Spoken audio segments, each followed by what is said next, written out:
Ano ang kalimitang problema ng isang vulcanizing shop owner? Ito yung post ko kanina mga kabulkit na meron ng mahigit 100 comments. Ibig sabihin, tayong mga vulcanizing shop owner ay talagang merong problemang dapat solusyonan.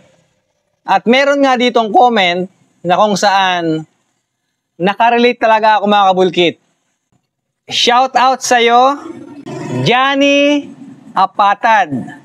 Ang comment niya ay, Sa akin naman kabulkit, problema ko, ipapabulkanize muna pagkatapos, sabay sabi, wala pala akong dalang pera. Pagbalik ko na lang. Ganon. Tapos, wala naman. sabihin, kabulkit, Johnny Atapad, hindi na bumalik yung customer na yon. Marami pa dito nakakatawa at na-experience ko din ito mga kabulkit. Marami talaga. Pero sa ngayon, ito munang kay kabulkit Johnny Apatad ang susolusyonan natin. Paano nga ba maiiwasan? Pero hindi talaga ito maiiwasan mga kabulkit. Ngayon, paano natin masusolusyonan na magbalik yung ating customer na nagsabi na wala pala akong dalang pera, pagbalik ko na lang o babalikan ko na lang. Ganon mga kabulkit. Kasi lagi at lagi to at hindi to nawawala. Sigurado ako dyan. Ngayon, ano sa tingin nyo ang solusyon sa mga ganitong customer na babalikan yung bayad? Nagpapaiwan ako ng ID kung hindi naman cellphone. Yang dalawang yan na kagamitan ang dapat nating paiwan.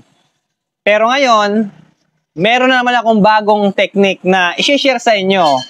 Baka sakali epektibo rin kapag gagawin nyo. Nakita nyo ba ito mga kabulkit? Yan. Ito, CCTV camera. Gamit ko dito sa shop. Ngayon mga kabulkit, dahil nga may mga customer talagang matapos nating gawin, bigla lang sasabihin, ay boss, wala akong dalang pera, o basta, walang dalang pera. Pagkatapos gawin.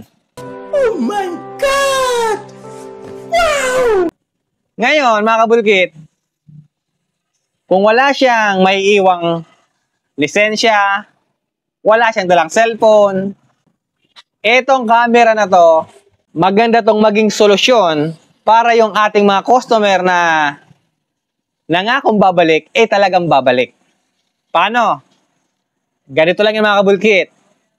Kapag sinabi niyang wala siyang dalang pera o wala siyang may iwan na kung anumang gamit, sabihin mo, boss, walang problema yan, boss. Lapit ka lang dito sa camera ko, tingin ka lang dyan, kahit 5 segundo, para ma-record ko ang mukha mo.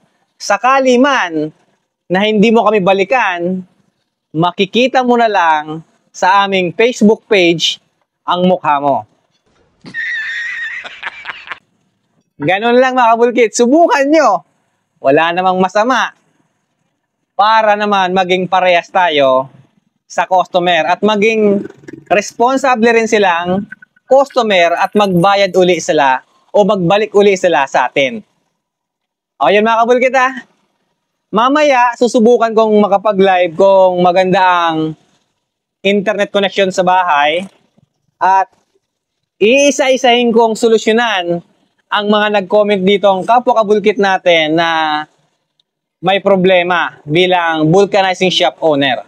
Pero bago matapos ang vlog na to, i-shoutout ko muna ang ating kapwa kabulkit, Edwin Bisonaya ng Poblasyon, Lake Cebu, South Cotabato.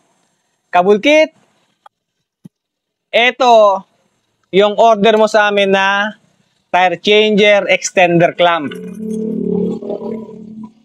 Para hindi ka na mahirapan umipit doon sa mga nagliliitan na rim o wheel mags. Ito yon. Chinek ko na ito kabulkit. Yan. 4 na piraso ito. Mamaya ipapadala ko na to sa Flash Express. Muli, kabulkit, Edwin Bisonaya, salamat dahil tiniwalaan mo ang aming Wheeler Extender Clamp.